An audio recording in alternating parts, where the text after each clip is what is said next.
Challenge کو؟ جی میں سمجھتا ہوں کہ سارے یہی سوال پوچھ رہے ہیں کہ جی علی امین گنڈاپور کو کیوں ہٹایا گیا اور اس کا کوئی واضح بات سامنے نہیں آئی، لیکن اس میں کوئی ایسی سائنس نہیں ہے، اور میں سمجھتا ہوں کہ یہ جو اصل بات ہے وہ پی ٹی آئی والے بتا ہی نہیں سکتے، کیونکہ آپ کو یاد ہوگا جی یہ ایک پرانی ریت ہے عمران خان کی کہ یہ ہمیشہ اس طرح سے کرتا ہے۔ یہ بزدار جب لگا تھا اس وقت بھی ہمیں وسیم اکرم پلس بتایا گیا تھا، یہ محمود صاحب کا آپ کے رپورٹر یا آپ کا جو نمائندہ ہے وہاں پر پشاور میں انہوں نے ذکر کیا، محمود صاحب کا، آپ عامر صاحب ساری عمر رپورٹنگ کرتے رہے ہیں پالیٹکس کی، آپ نے بھی ان کا نام بہت دفعہ سنا ہوگا نا؟ نہیں سنا ہوگا، ان کا بھی نہیں سنا۔ تو یہ عمر ایوب کو بھی نہیں چھوڑا، جب انہوں نے سیکرٹری جنرل شپ اور لیڈر آف اپوزیشن تھے ان کو بھی کہا کہ جی آپ استعفیٰ دیں، پوری جماعت نے یونینمسلی فیصلہ کیا کہ نہیں جی ان کو چاہیے ہمیں، کیونکہ ہمارے بڑے مشکل حالات ہیں۔ انہوں نے 2 ہفتے انتظار کر کے اس کو بھی برطرف کر دیا۔ اسی طرح سے جو ایک ان کا آپ سمجھ لیں کہ وکیل پیڈ ہی ہوتا ہے جو وکالت کرتا تھا، ان کو پارٹی کا چیئرمین ہی لگا دیا۔ تو یہ ایک انسیکیورٹی جو ہے نا، ان کی پارٹی ان کی مرضی، جی بالکل اچھی بات ہے جی، میں اسی لیے کہہ رہا ہوں نا کہ جو انسیکیورٹی ہے وہ اتنی بھرپور ہے کہ یہ بار بار آپ کو نظر آئے گا ایک ٹرینڈ۔ اسی طرح جہانگیر ترین کو فارغ کر دیا گیا ایک شوگر کا بہانہ بنا کے، اس میں سے پاکستان کو کچھ نہیں ملا۔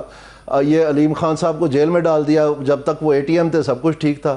سو کہنے کا مقصد یہ ہے کہ یہ کہ پرانی روایت ہے، اور یہ انسیکیورٹی جو ہے وہ کھا رہی ہے ان کو پہلے دن سے، کیونکہ بنیادی طور پر یہ سیاسی تو ہے نہیں، ساری عمر تو آپ کو پتہ ہی ہے کیا کرتے رہے ہیں، چھوٹا سا ایک لال گیند ہے۔ تو بہرحال کہنے کا مقصد یہ ہے کہ اس میں کوئی حیرانگی کوئی عجوبہ نہیں ہے، اور اس میں سے کچھ بھی نہیں نکلنا، اور یہ آپ دیکھنا کہ 6-8 ماہ کے جب توئے ہوگی ساری جماعت کی، پھر آرام سے ان کو بھی بدل دیں گے۔ اپنا یہ وقت ٹپانے کا ایک اصل طریقہ ہے، اور ان کو کوئی فکر نہیں ہے کہ قبائل کیا کر رہے ہیں، جرگہ کون سی، بڑے بڑے لفظ جو ہم اندازے لگا رہے ہیں کہ جناب پتہ نہیں کیا ہو جانا ہے وہاں پر، یہ کچھ بھی نہیں ہونا، یہ صرف ان کی کمزوریوں کا ایک نیا اظہار ہے، صرف اتنی بات ہے۔ یہ بزدار 2.0 ہے۔ بہرحال دانیال صاحب بڑا ہائی پروٹوکول دے کے 5 دن کے دورے کے لیے جو بھارت نے بلایا گیا ہے، کیسے دیکھتے ہیں اس کو آپ؟ اصل میں جی جو ابھی جنگ ہوئی تھی ایران کے ساتھ اسرائیل کی، اور اس میں جو انکشافات سامنے آئے ہیں کہ اسرائیلی انٹیلیجنس ایجنسیاں انڈین نیشنلز کو استعمال کر رہے تھے، جو سپائنگ کر رہے تھے ایران کے اوپر، اور جو کردار رہا ہے انڈیا کا ایران کے ساتھ، بظاہر تو اپنے طرف سے یہ بہت دوستی بناتے تھے کہ جی ایران پاکستان کی ریپلیسمنٹ ہے، اور وہاں ایک بندرگاہ جو ہے جو افغانستان تک پہنچتی ہے، اس میں امریکہ سے واحد ملک تھا انڈیا جنہوں نے ویور لیا تھا جب ایران کے اوپر سینکشنز لگے کہ یہ جو بندر عباس کی بندرگاہ ہے یہ ہم استعمال کریں گے کہ افغانستان میں اپنا ٹریڈ اور اپنا مال پہنچا سکے تاکہ اپنا تعلق بڑھا سکے، اور امریکہ نے ان کو دے بھی دی وہ ویور، حالانکہ ہماری جو گیس پائپ لائن تھی اس کی ویور کا ہم نے نام بھی نہیں لیا، اتنا ہمیں ڈرا دیا تھا۔ اور آپ نے کانگریس میں سنا ہوگا ان کے اپنے جو یہ اسسٹنٹ سیکرٹری آف اسٹیٹ تھے، انہوں نے کہا تھا کہ ہم نے وارننگ دی ہے کہ بہت برا ہوگا پاکستان کے ساتھ۔ سو ویور انڈیا کو ملتا رہا ہے، اور ایران بھی ان کو بڑی پذیرائی دیتا رہا ہے، لیکن اس جنگ میں کیا ہوا کہ وہ بہت بری طرح ایکسپوز ہو گئے، اور جب یہ امریکہ کے ساتھ افغانستان کی جنگ میں پورے ساتھی تھے، تو امریکہ کا وہاں سے نکلنے کے بعد وہ بھی بالکل تن تنہا رہ گئے، اور ان کے سارے جو ملینز آف ڈالرز انہوں نے خرچے کیے تھے افغانستان کی فوج کے اوپر اور افغانستان کے اداروں کے اوپر، ان کی سول سروس کی ٹریننگ کے اوپر، مختلف پروگرامز انہوں نے امریکہ کی بغل میں رہ کے چلائے تھے، وہ سارے کے سارے دھرے کے دھرے رہ گئے، کیونکہ وہ سارا کچھ ملیا میٹ ہو گیا۔ تو ان کی ٹوٹل پالیسی فیلئر جو ہے وہ سیریز آف سیٹ بیکس ہوئے۔ اب یہ کبھی چین بھاگتے ہیں جب سے امریکہ ان کے اوپر تھوڑا نظر تیز کی ہوئی ہے، کبھی یہ افغانستان بھاگتے ہیں، جیسے ایک مرغی کا سار اتار دیں تو اس کو چھوڑ دیں تو وہ ٹپکتی پھرتی ہے، اس کو سمجھ نہیں آتا۔ یہ حال ہے انڈیا کا اپنے خطے میں، یہ بنگلہ دیش سے فارغ ہو گئے ہیں، نیپال سے فارغ ہو گئے ہیں، سری لنکا سے فارغ ہو گئے ہیں، تو انہوں نے سوچا کہ چلو اور کچھ نہیں تو کم از کم ایک ملک تو ہو پاکستان سے، تو ویسے ہی جنگ ہار گئے۔ سو کہنے کا مقصد یہ ہے کہ یہ ایک ڈیسپریٹ موو ہے، اور کلچنگ ایٹ سٹراز ہے، اس میں سے کچھ بھی نہیں نکلنا، اور افغانستان شاید انڈیا کی تو سمجھ آتی ہے کہ پاکستان کی سوچ میں ان کی تمام جو ویلیوز ہیں وہ بالکل ختم ہو جاتی ہیں۔ افغانستان کے پوائنٹ آف ویو سے بہرحال وہاں پہ کیونکہ ہماری ابھی بھی انڈیا کے ساتھ جنگ جاری ہے، اور باگرام سے اگر خدا نہ خواستہ اس طرح کی وہ کمٹمنٹ کرتے کہ جی وہاں سے بھی ڈرون اڑنے شروع ہو جائیں، اور ان کا سمجھنے جو میں سمجھنا آپ سے چاہتا ہوں کہ بہرحال چین کا بڑا انفلوئنس ہے، انویسٹمنٹ ہے افغانستان میں، ایران کے ساتھ ان کا بارڈر لگتا ہے، یہ ممالک اس موو کو کیسے دیکھ رہے ہوں گے؟ یہ جی جو آپ بتا رہے ہیں، یہ جو وزٹ پلان ہو رہا ہے، یہ مور اوور پاکستان کا جو موقف ہے اس کو فردر انڈر لائن اور آئیڈینٹیفائی کرتا ہے کہ یہ جو انڈیا سپانسرڈ بلوچستان میں اور خیبر پختونخوا میں جو ٹیررزم کی لہر چل رہی ہے اس میں جب یہ امریکہ میں قتل کرنے سے نہیں باز آئے, یہ کوشش میں کبھی کینیڈا میں ہی پکڑے جاتے ہیں قتل کرتے ہوئے, تو ان کا تو اسٹیٹ پالیسی بن گئی ہے. جو ہمیں ٹیررسٹ کہتے رہے ہیں یہ تو خود ٹیررسٹ ہیں.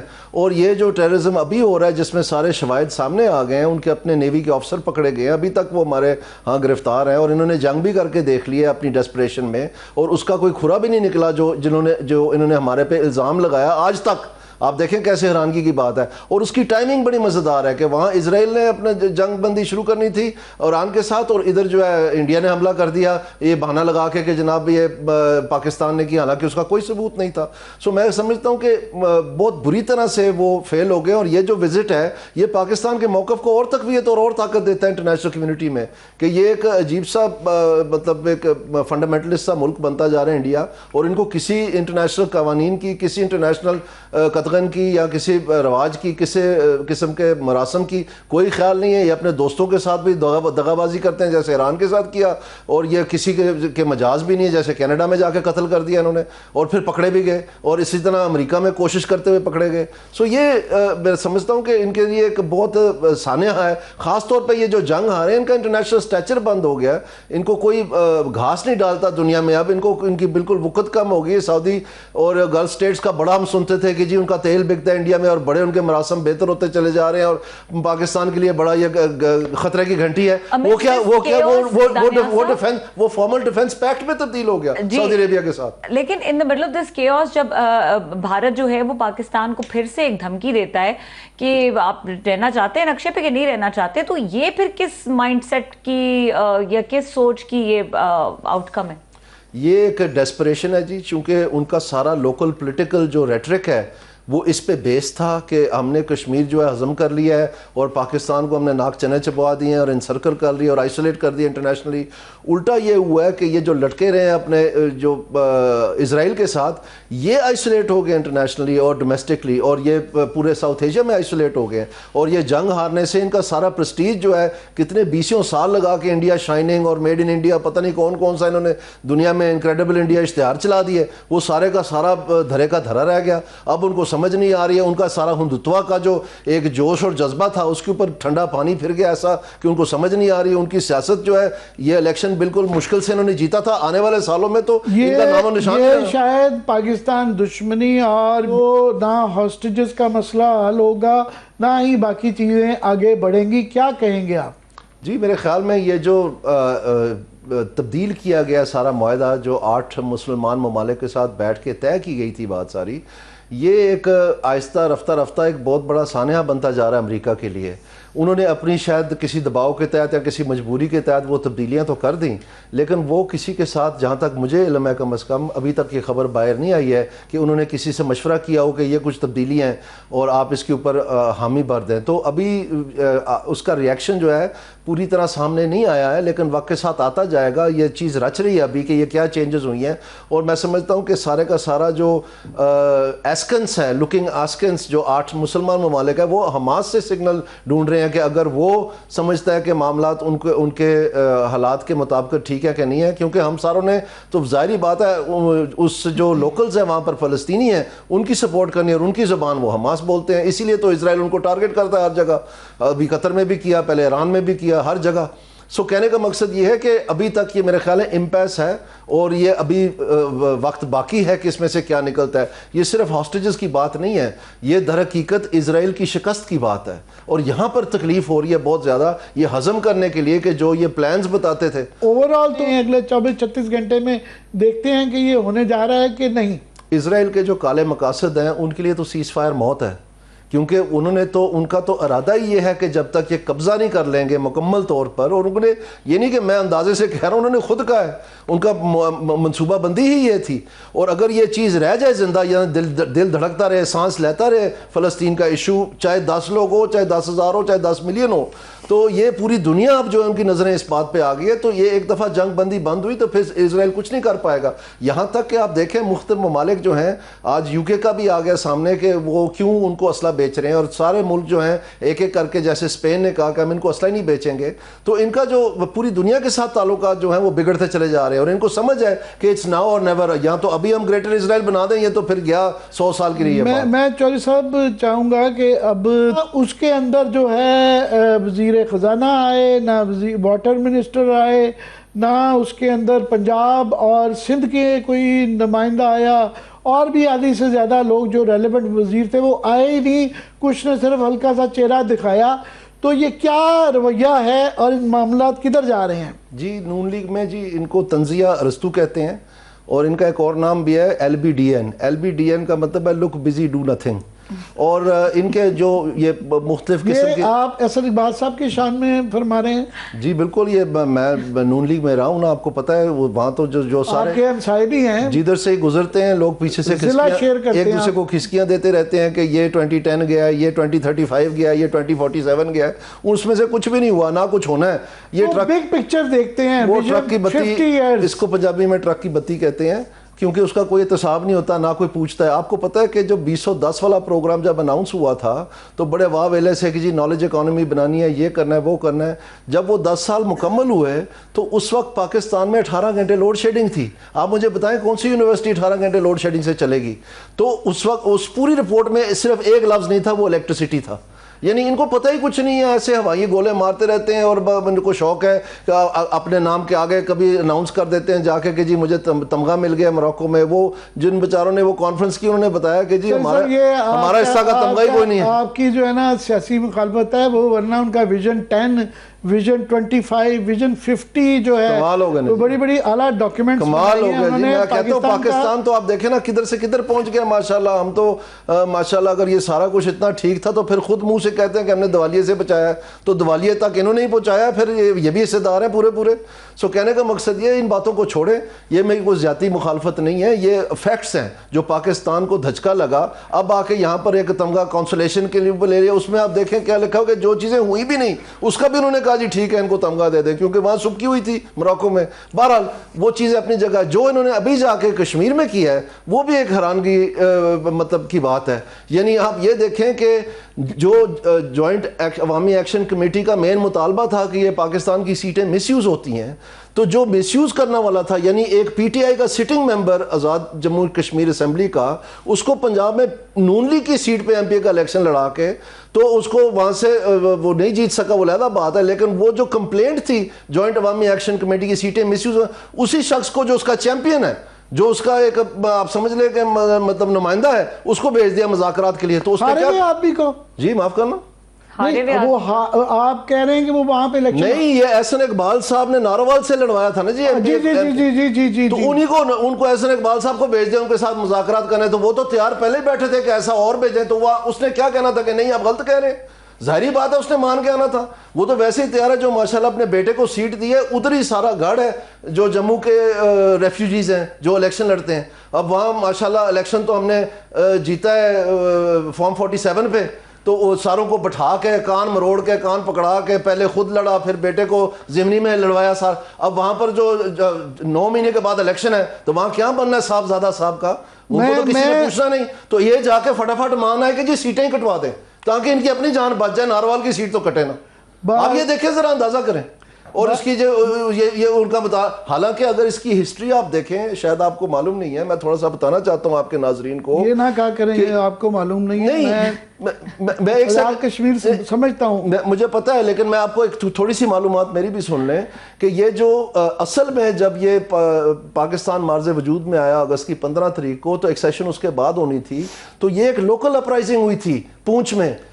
پونچھ اپرائزنگ سے مشہور ہے, یہ ڈاکیومنٹڈ ہے, اور یہ جموں میں اپرائزنگ ہوئی تھی, اور انہوں نے جو فوجیں تھیں اس پرنسلی اسٹیٹ کی ان کو ہرا دیا, اور آزاد کشمیر کا نام اس علاقوں کو پڑا جہاں پر انہوں نے پہلے اکتوبر کی 26 تاریخ کو 2047 میں یہ قبائل آئے تھے وہاں پر, اس سے پہلے یہ اپنا کاروائی کر چکے تھے. پھر انڈین فورسز آئیں, انہوں نے پھر وہ علاقے جو ہے قبضے میں لے لیے, اور یہ لوگ ریفیوجی بن کے پاکستان میں. تو کہنے کا مقصد یہ, ایک منٹ ٹھہر جائے جی, یہ آزاد کشمیر کشمیر نام ہی ان کے ساتھ منسلک ہے. تو جب آپ اے جے کے لکھتے ہیں, اے جے کے کا آئین لکھتے ہیں, تو کیا ہے وہ آزاد جموں اینڈ کشمیر ہے, تو ان کو آپ کاٹ دیں. اگر کسی نے غلطی کی ہے, اگر کسی نے کرپشن کیا, اگر کسی نے الیکشن مس یوز کیا ہے, اگر کوئی کارڈ غلط بنایا یا اپنی نمائندگی غلط کی ہے, اس کے لیے میں آپ کے ساتھ ایک پورا سیشن کروں گا. آپ بالکل ہونا چاہیے, جو ہے میں چاہ رہا ہوں کوئکلی, کیونکہ یہ 20,000 بھی ایک تو کیا یہ مناسب ہے, کیونکہ آپ کے والد صاحب سے ہم نے زراعت سیکھی ہے, آپ بڑی گہری نظر رکھتے ہیں, اور دوسرا جب تک یہ ملے گا, کب ملے گا, تب ملے گا. ایک تو میں آپ کو بتانا چاہتا ہوں, تو اس وقت اوسط ایک ایکڑ کو تیار کرنے کے لیے, جس میں بیج, کھاد, بائی اور یہ سارا کچھ آپ نے ڈالنا ہے, زہر مطلب سپرے کرنی ہے, کھاد ڈالنی ہے, تو یہ کم از کم 1 لاکھ روپے کی رقم لگتی ہے اس پہ, ایک ایکڑ پہ.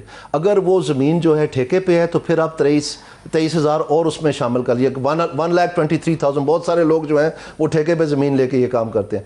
اور انڈیا کے ساتھ آپ کا جو کمپیریسن ہے وہ میں سمجھتا ہوں درست نہیں ہے. اس کی وجہ یہ ہے وہاں پر انپٹ سستی ہے, بہت سستی ہے جی, وہ آپ کو اندازہ نہیں ہے. وہاں کی کھاد دیکھیں, وہاں کا ڈیزل دیکھیں, وہاں کی بیج دیکھیں, وہاں کی جو دوائیں دیکھیں, سب کچھ وہاں تو بالکل گورنمنٹ سبسڈائز کرتی ہے ہر چیز. ادھر تو آسمانوں سے باتیں کر رہی ہیں ہر چیز. یعنی یہاں 14,000 روپے کی بوری ہے جو وہاں شاید 750 روپے کی ہے. آپ یہ فرق آپ اندازہ لگا سکتے ہیں, آپ اندازہ لگا سکتے ہیں اتنا فرق. میرا کہنے کا مقصد یہ ہے کہ یہ تو کچھ بھی نہیں ہے, اور یہ انہوں نے بڑی زیادتی کی ہے. اور حیرانگی کی بات یہ ہے کہ 2022 کے ابھی تک جو ہے فیصلے نہیں ہو سکے. تو یہ جو میٹنگ جس کا آپ ذکر کر رہے ہیں, اگر وہاں کوئی نہیں آیا تو درست ہے کہ نہیں آیا. اس کی وجہ یہ ہے کہ 2022 کے جو پلانز نہیں دیے, جو وزیر اعظم صاحب کو انہوں نے فنانس منسٹر صاحب نے بتایا, یہ لک بزی ڈو نتھنگ صاحب کا, تو یہ پلانز کس نے بنانے تھے؟ یہ پلاننگ کمیشن نے بنانے تھے. یہی تو پاکستان کی کوآرڈینیٹنگ اتھارٹی تھی, جس کی وجہ سے ہمارے بلینز آف ڈالرز جو ہیں وہ 2022 تک نہیں ہوئے. تو اب ان کے پاس کس نے جانا تھا کہ انہوں نے پہلے بھی تباہی مچائی, اب بھی نے تباہی مچائی. تو یہ تھوڑی سی ان کو سانس ملی تھی. یہ تو بچارے 8 مہینے اپنا سیکٹری نہیں بدل سکے تھے, اور ان کو تھوڑی سی سانس ڈار صاحب نے دی تھی, کیونکہ انہوں نے پلان رد کرنا تھا وہ اسٹیون ڈرکن صاحب کا, اور ان کا اڑان پلان جھاڑ جھوڑ کے انہوں نے اناؤنس کیا. اب وہ بات گزر گئی ہے, اسٹیون ڈرکن کا بھی چڑھ گیا پرائم منسٹر کی ویب سائٹ سے, وہاں سے فارغ ہو گئے. اب یہ پھرتے رہے بس دنیا میں, گھماتے رہے اڑان, یہ خود بھی اڑے. ایک آپ نے بڑی اہم بات صاحب کیا کہیں گے؟ میرا خیال ہے جی یہ پیپلز پارٹی کو تو کہتے ہیں ہم آپ کی انگلیاں توڑ دیں گے, لیکن